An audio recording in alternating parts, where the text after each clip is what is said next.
Buell, and this video will provide common problems encountered with online music lessons and some practical solutions.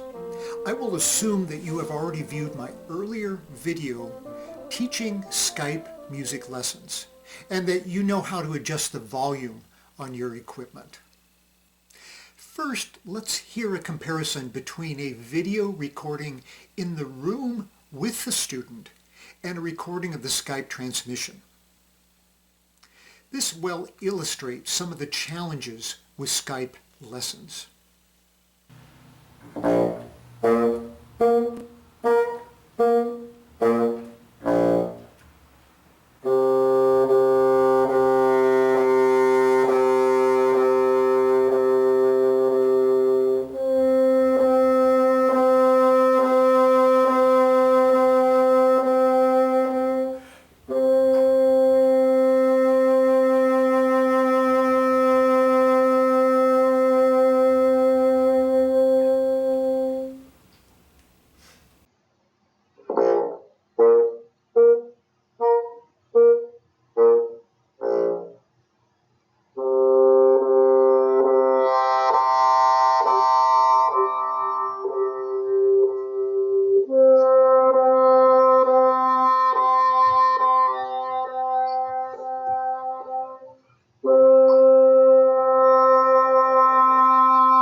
Notice the problem of transmission of lower pitches with Skype. Here's the portion again in the room and with Skype.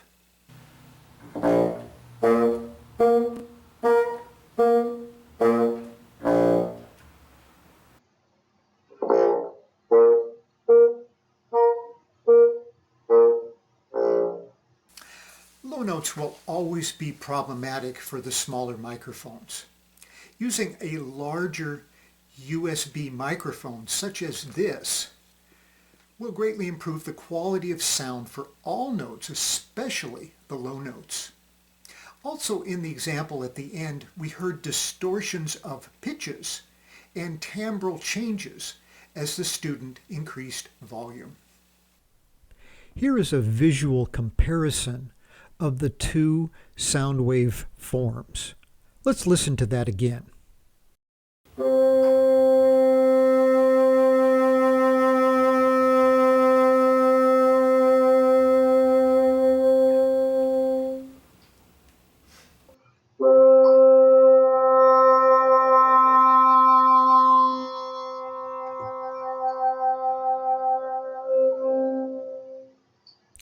You can see in the Skype sound wave form how it is clipped in the beginning.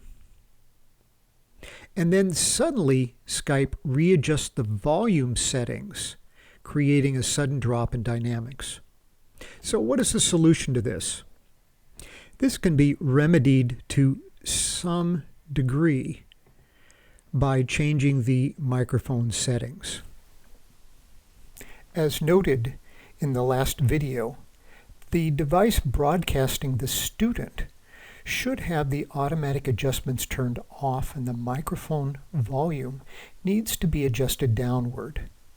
Make sure that the volume doesn't peak or clip. Another problem encountered with Skype music lessons is what I call hiccups or interruptions in the sound. Here's an example recorded in 2008 with a student.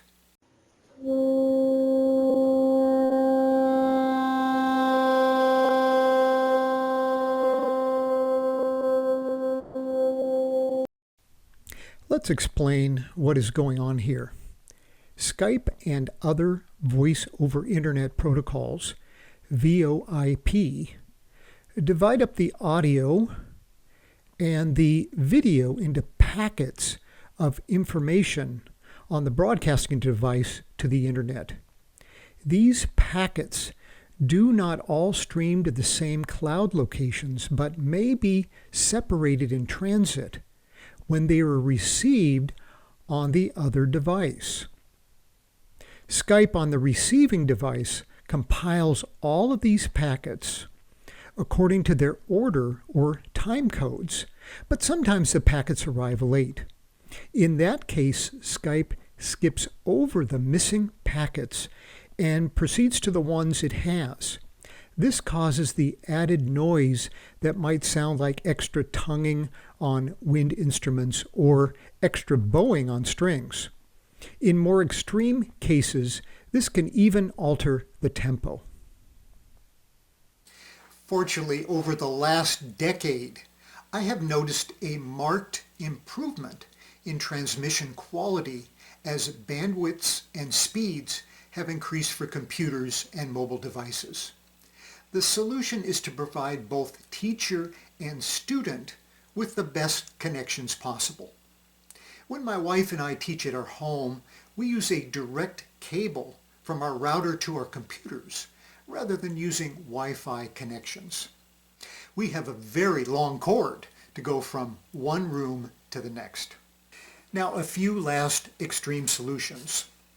When internet connections are particularly poor, turn off the video altogether. Since video takes much more bandwidth than sound, this should improve your connections. Another solution is to use phones for the audio sound and Skype for the video.